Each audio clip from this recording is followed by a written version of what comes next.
दोस्तों, रमजान का मुबारक महीना शुरू हो चुका है और साथ ही इसी महीने की 14 तारीख को हिंदुओं का एक बड़ा त्योहार होली भी है और इसी दिन यानी कि 14 तारीख को ही रमजान मुबारक का जुमा भी है। बस इसी बात को देखते हुए उत्तर प्रदेश के मुख्यमंत्री योगी आदित्यनाथ ने रमजान को लेकर अपनी तरफ से एक एडवाइजरी जारी की है और अपने 5 खास नए नियम बनाए हैं जिनके बारे में जानना हर मुसलमान के लिए बहुत जरूरी है। आज हम आपको इसी के बारे में बताने वाले हैं कि रमजान को लेकर उत्तर प्रदेश के मुख्यमंत्री योगी आदित्यनाथ ने क्या बड़ा बयान दिया है और 5 ऐसे कौन से खास नए नियम बनाए हैं जिनको लेकर योगी सरकार ने अपने आला अधिकारियों को सख्त निर्देश दिए हैं। जानकर यकीनन आप भी हैरान रह जाओगे, इसलिए आज का यह वीडियो आप सभी के लिए बहुत खास है। आप इस वीडियो को आखिर तक जरूर देखें और आप सबसे यह गुजारिश है कि आप इस वीडियो को लाइक करें या ना करें, मगर मेहरबानी करके इसे शेयर जरूर कर दें ताकि और भी मुसलमानों के पास में यह वीडियो पहुंच जाए। तो चलिए दोस्तों, शुरू करते हैं। दोस्तों, जैसा कि आप सभी को मालूम होगा कि उत्तर प्रदेश के मुख्यमंत्री योगी आदित्यनाथ को मुसलमानों के खिलाफ अजीबोगरीब बयान देने के लिए खास जाना जाता है। जब से उत्तर प्रदेश में योगी सरकार बनी है, तब से लेकर अब तक जितने भी मुसलमानों के त्योहार आई हैं, हर बार यही संशय बना रहता है। इस बार पता नहीं योगी सरकार की क्या एडवाइजरी जारी होगी। इस बार इस त्योहार को मनाने की हमें इजाजत मिलेगी या नहीं मिलेगी, हर बार यही संशय बना रहता है। योगी सरकार ने पहले मुहर्रम, फिर बकरा ईद, फिर ईद और अब रमजान को लेकर अपनी एडवाइजरी जारी की है और अपने 5 खास नए नियम बनाए हैं और अपने आला अधिकारियों से कहा है कि वो रमजान के महीने में इन 5 नियमों का सख्ती के साथ में पालन करवाएं और अगर कोई इनकी पालना नहीं करता है तो उन पर कड़ी से कड़ी कार्रवाई की जाए। नंबर 1, भीड़ इकट्ठा ना होने पाए। दोस्तों, योगी सरकार ने अपने आला अधिकारियों को पहला सख्त निर्देश तो यह दिया है कि इस बार रमजान के महीने में कोई भी सड़कों पर भीड़ इकट्ठा ना करने पाए, यानी कि एक जगह पर भीड़ इकट्ठा करके ना खड़े होने पाए। और खास करके 14 मार्च 2025 के दिन इस बात का विशेष ध्यान रखा जाए, क्योंकि 14 मार्च के दिन हिंदुओं का बड़ा त्योहार होली भी है और साथ ही मुसलमानों की रमजान मुबारक का जुमा भी है, यानी कि 14 मार्च के दिन जुमा की नमाज भी पढ़ी जाएगी। इसलिए इस दिन आप इस बात का खास ध्यान रखें कि कोई भी इस दिन भीड़ इकट्ठा करके ना खड़े होने पाए। ऐसा इसलिए क्योंकि हाल ही के दिनों में ऐसा देखा गया है कि हमारे देश भारत में कुछ ऐसे असामाजिक तत्व हो चुके हैं जो इस बात का फायदा उठाकर भीड़ में जाकर खड़े हो जाते हैं और फिर सांप्रदायिक माहौल खराब करने की कोशिश करती है। इसलिए योगी सरकार ने इस बार रमजान के महीने में अपने आला अधिकारियों को निर्देश दिए हैं कि वह संवेदनशील इलाकों में मॉनिटरिंग करना शुरू कर दें और माहौल खराब करने वालों को किसी भी हाल में बख्शा ना जाए, उन पर कड़ी से कड़ी कार्रवाई की जाए। हम आपको बता दें कि योगी सरकार का यह फरमान सुनकर पुलिस जगह जगह पर सतर्क हो चुकी है, यानी कि हमारे देश भारत में होली का त्योहार और रमजान शरीफ का जुमा शांति और भाईचारे के साथ मने। इसलिए पुलिस अब से ही अलर्ट हो चुकी है और संवेदनशील और अति संवेदनशील इलाकों में मॉनिटरिंग करनी भी शुरू कर दी है, क्योंकि इसके लिए योगी सरकार ने अपने आला अधिकारियों को सख्त निर्देश दिए हैं और कहा है कि वह इस बार रमजान के महीने में इस बात का सख्ती के साथ पालन करवाने की कोशिश करें। नंबर 2, लाउड स्पीकर की आवाज धीमी रखी जाए। दोस्तों, जैसा कि आप सभी को मालूम है, रमजान का महीना शुरू हो चुका है और इस महीने में सुबह सहरी के वक्त बार बार मस्जिदों से आवाज लगाई जाती है, फिर अजान होती है और फिर नमाज होती है। इसी तरह से फिर शाम को इफ्तारी के वक्त सायरन बजता है और मस्जिदों से रोजा खोलने की आवाज लगाई जाती है।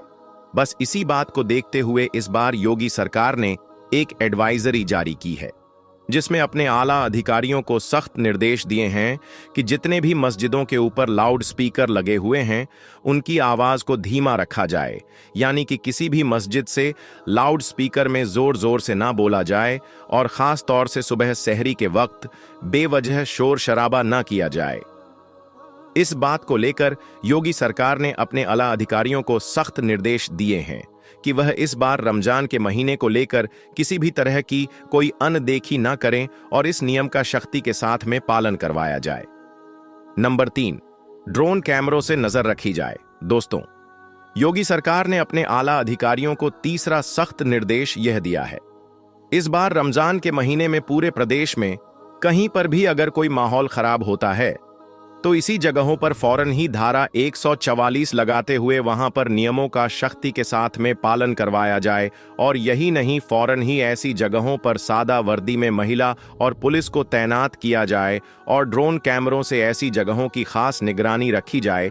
इसका मतलब यह है कि इस बार रमजान के महीने में योगी सरकार ने अपने आला अधिकारियों को यह सख्त निर्देश दिए हैं कि इस बार रमजान के महीने में ड्रोन कैमरों से लोगों पर नजर रखी जाए और जगह जगह पुलिस को तैनात किया जाए ताकि कहीं पर भी कोई सांप्रदायिक माहौल खराब ना हो सके। इसके साथ ही जगह जगह पर गाड़ियों की और बाइकों की चेकिंग भी की जाए और अगर कोई पुलिस की कार्यवाही में दखल अंदाजी करने की कोशिश करी तो उस पर फौरन ही कड़ी से कड़ी कार्रवाई की जाए। ना प्लीज सर। इसके अलावा योगी सरकार ने अपने बयान में यह भी कहा है कि इस बार रमजान के महीने में कोई भी मुसलमान मस्जिद के बाहर यानी कि सड़क पर खड़े होकर नमाज ना पढ़ने पाए, यानी कि सिर्फ मस्जिद के अंदर ही नमाज पढ़ी जाए। अगर पहली बार में लोग ज्यादा हो रही हैं तो 2 बार में करके नमाज पढ़ ली जाए, लेकिन मस्जिद के अंदर ही पढ़ी जाए, बाहर सड़कों पर नमाज ना पढ़े। इसके लिए जितनी भी बड़ी बड़ी मस्जिदें हैं उनके आगे पुलिस की तैनाती रखी जाएगी ताकि किसी भी तरह का कोई माहौल खराब ना होने पाए। नंबर 4, सोशल मीडिया पर निगरानी रखी जाए। दोस्तों, योगी सरकार ने इस बार रमजान के महीने में अपने आला अधिकारियों के लिए चौथा फरमान यह जारी किया है कि वह इस बार रमजान के महीने में सोशल मीडिया पर 24 घंटे खास निगरानी रखें। कोई भी रमजान के महीने में सोशल मीडिया के जरिए से किसी भी तरह की कोई अफवाह ना फैलाने पाए, यानी कि कोई भी सोशल मीडिया पर किसी भी तरह की कोई आपत्तिजनक पोस्ट ना करने पाए। और खास करके 14 मार्च के दिन इस बात का खास ध्यान रखा जाए क्योंकि उस दिन हिंदुओं का बड़ा त्योहार होली है और मुसलमानों की रमजान का जुमा भी है। इसलिए इस बार कोई भी सोशल मीडिया पर गलत पोस्ट डालता है, अफवाह फैलाता है तो उस पर कड़ी से कड़ी कार्रवाई की जाए। और यही नहीं, इसके अलावा योगी सरकार ने अपने आला अधिकारियों को यह भी सख्त निर्देश दिए हैं कि जो लोग भड़काऊ बयान देते हैं ऐसे शरारती तत्वों के साथ जीरो टॉलरेंस भी अपनाई जाए। ऐसे लोगों पर खास नजर रखी जाए और फिर उन पर कड़ी से कड़ी कार्रवाई की जाए और सोशल मीडिया पर 24 घंटे खास निगरानी रखी जाए। कोई भी शख्स रमजान और होली के मौके पर कोई अफवाह ना फैलाने पाए और ना ही कोई आपत्तिजनक पोस्ट करने पाए, यानी कि माहौल खराब करने की कोशिश करने वालों पर खास नजर रखी जाए और फिर ऐसे लोगों पर कड़ी से कड़ी कार्रवाई की जाए। नंबर 5, धर्म गुरुओं से खास अपील भी की है। दोस्तों, इस बार रमजान के महीने को लेकर योगी सरकार ने मुस्लिम धर्म गुरुओं से भी खास अपील की है कि वह मुसलमानों को इस बारे में समझाएं। बस इसी बात को देखते हुए फिर लखनऊ में मौजूद इस्लामिक सेंटर ऑफ इंडिया के चेयरमैन और ईदगाह के मौलाना खालिद रशीद फिरंगी मोहल्ली ने भी मुसलमानों के लिए एक एडवाइजरी जारी की है। मौलाना रशीद फिरंगी ने मुसलमानों से अपील की है कि आप रमजान के इस मुबारक महीने में नेक और अच्छे अच्छे काम करें और अपने लिए, अपने देश भारत की सलामती के लिए और आपसी भाईचारे के लिए अल्लाह ताला से दुआ करें। साथ ही मौलाना रशीद फिरंगी ने मुसलमानों से सहरी के वक्त यानी कि सुबह के वक्त बेवजह शोर ना करने की भी अपील की है ताकि आपके पड़ोसियों और आपके मोहल्ले वालों को किसी भी तरह की कोई परेशानी ना हो, यानी कि उनका पूरी तरह से ख्याल रखा जाए। इसके अलावा मौलाना रशीद ने मुसलमानों से यह भी अपील की है कि रमजान का महीना बहुत मुबारक और बाबरकत महीने को इबादत में गुजारे सहरी के लिए बार बार माइक में ऐलान ना किया जाए। साथ ही सुबह के वक्त किसी भी तरह का कोई शोर शराबा ना किया जाए।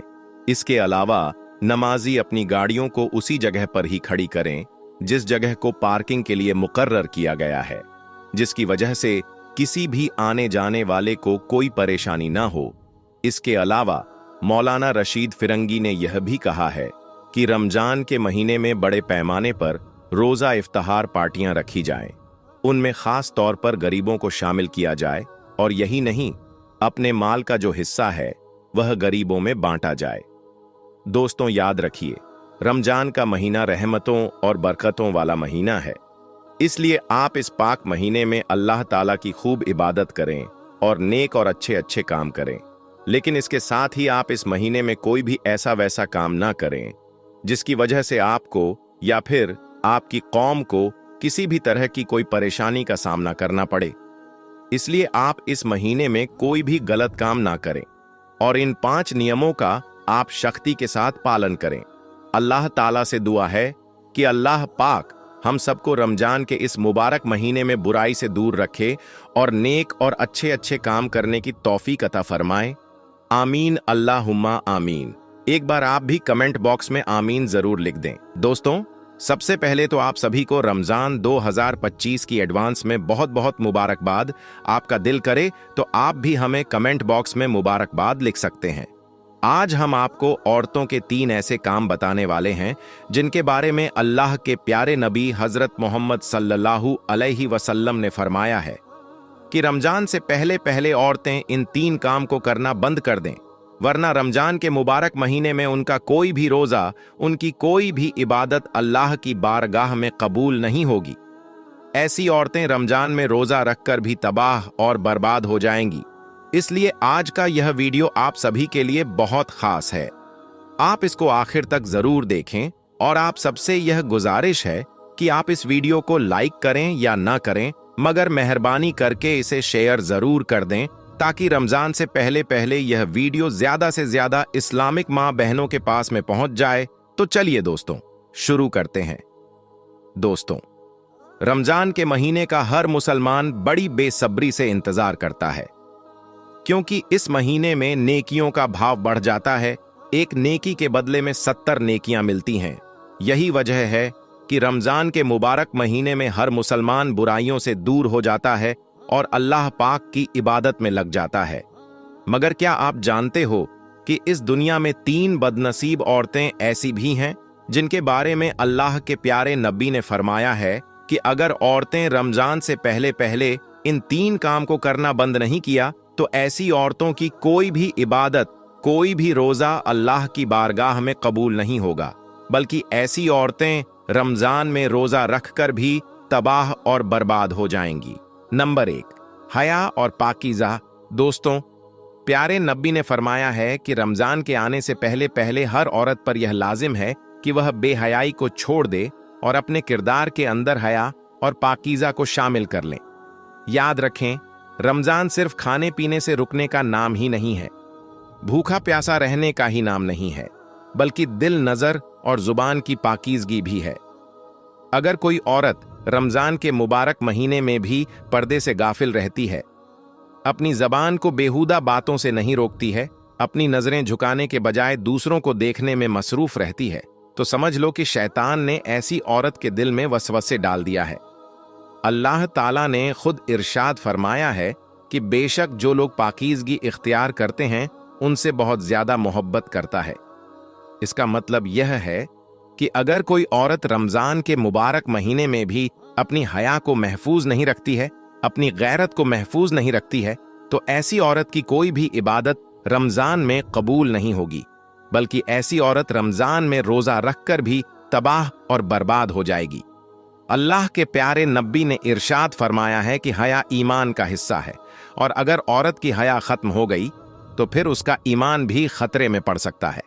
याद रखें, हया वो रोशनी है जो औरत के किरदार को चमका देती है और बेहयाई वो अंधेरा है जो उसके नसीब को बर्बाद कर देती है। क्योंकि औरत की सबसे बड़ी इज्जत ही उसकी पाक दामनी है और एक मर्द की सबसे बड़ी जिम्मेदारी है अपनी बीवी की हिफाजत करना।